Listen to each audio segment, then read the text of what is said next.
এখন নিঝুম্বি এসিটা দিচ্ছে শীষ, ছুটির ঘন্টা বেজেছে সেই কখন সবটাই আজ মিস।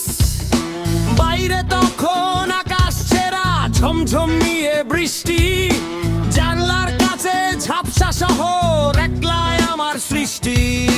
বসের বকুনি শেষ হয়েছে, ভাইলো গেছে চুকে, এখন শুধু ঘরের ফেরার ক্লান্তি জমা বুকে। ঠান্ডা কফিতে তো স্বাদ, মাউসটা নড়াচড়া, লুডু কিংবা পাবজিতে আজ মনটা কেন মরা। কাজের সময় চেয়েছিলাম একটু অবসর, এখন যখন পেলাম সময় মনটা যা যাব। আরো বৃষ্টি থামে না, অফিসের এই চার দেওয়ালে মন যে টেকে না। ইচ্ছে করে ঝাঁপ দিতে ওই জল কাদার ওই মেলায়, বিছানাতে টান টান হয়ে